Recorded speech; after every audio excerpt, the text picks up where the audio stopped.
Assalamualaikum warahmatullahi wabarakatuh. Waalaikumsalam. Waalaikumsalam warahmatullahi wabarakatuh. Salam sejahtera untuk kita semua. Selamat datang di podcast CPNS via Zoom. Ruang diskusi inspiratif seputar transformasi aparatur sipil negara. Saya Aini, dan hari ini kita akan membahas agenda 3, reformasi birokrasi. Tematiknya mengenai manajemen ASN dan Smart ASN. Telah hadir bersama saya 4 narasumber hebat, yaitu Ibu Suraya, Ibu Lulu, Ibu Neni, dan Ibu Vida. Oke, langsung saja kita mulai. Kita tahu, manajemen ASN bukan sekedar mengatur jumlah pegawai, tapi lebih dari itu, bagaimana ASN bisa adaptif, kompeten, dan berdampak.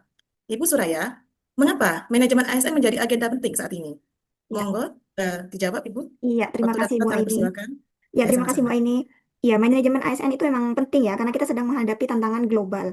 Selain itu juga ada digitalisasi dan kebutuhan pelayanan publik itu menjadi semakin kompleks.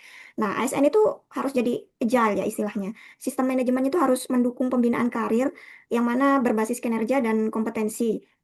Dan juga mendukung untuk mengembangkan potensi kita sebagai ASN. Jadi nggak bisa lagi pakai pendekatan lama. Jadi ya harus harus ikut beradaptasi dengan tantangan dunia. Seperti itu, Bu Aini. Oke. Terima kasih Ibu, luar biasa penjelasannya. Kemudian, eh, lalu saya berpikir bagaimana dengan konsep Smart ASN yang sekarang ini digaungkan. Mungkin saya bisa bantu jawab. Ibu Lulu bisa dijelaskan? Monggo Ibu.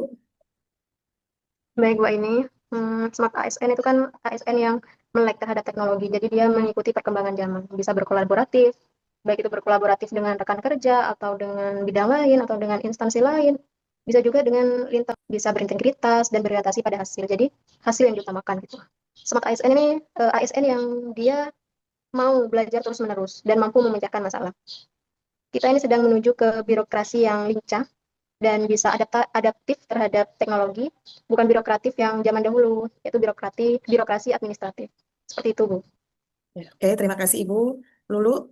Kita sudah mendengar tadi kan teori tentang SN dan lain-lain. Kemudian sekarang kita akan membahas masalah prakteknya.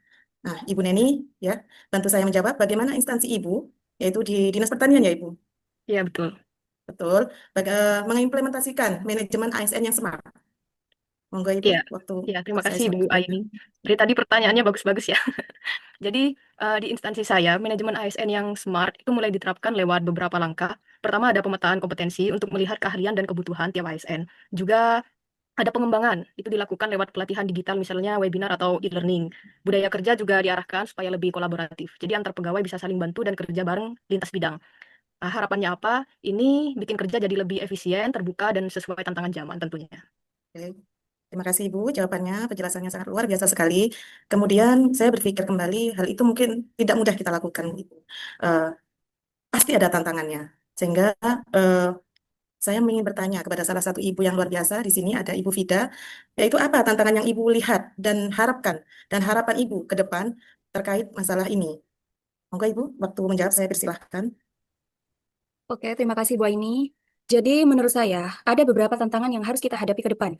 Yang pertama itu mindset dari kita sendiri sebagai ASN, yang terkadang kita itu masih kaku, kurang kolaboratif, dan lambat dalam pelayanan publik. Yang kedua juga kita sebagai ASN tuh masih banyak yang belum menguasai literasi digital. Yang ketiga juga ada masih beberapa ASN itu yang kurang adaptif dalam menghadapi perubahan dan masih juga ditemukan beberapa ASN yang melakukan praktik KKN sehingga menghambat profesionalisme dan reformasi birokrasi. Tapi dengan adanya kepemimpinan yang kuat dan manajemen ASN yang berbasis sistem merit, saya yakin kita bisa bertransformasi menuju smart ASN yang profesional. Jadi harapannya ke depan, kita sebagai ASN harus mampu menggunakan teknologi informasi untuk mendukung pelayanan publik, menjunjung tinggi nilai-nilai berakhlak, dan mampu melaksanakan seleksi, promosi, dan mutasi berdasarkan kompetensi dan kinerja yang nyata. Seperti itu, Ibu. Terima kasih Ibu, luar biasa sekali penjelasannya. Untuk ibu-ibu narasumber kali ini, yaitu Ibu Suraya, Ibu Lulu, Ibu Neni, dan Ibu Vida. Hari ini kita belajar bahwa manajemen ASN bukan hanya soal struktur, tapi tentang budaya, teknologi, dan kualitas pelayanan. Smart ASN bukan cita-cita yang muluk, ia sedang dibangun, dan kitalah para pelakunya. Nah, saya Aini di sini mohon undur diri. Terima kasih atas podcastnya hari ini. Sampai jumpa di episode selanjutnya. Tetap semangat bertransformasi. Wassalamualaikum warahmatullahi wabarakatuh.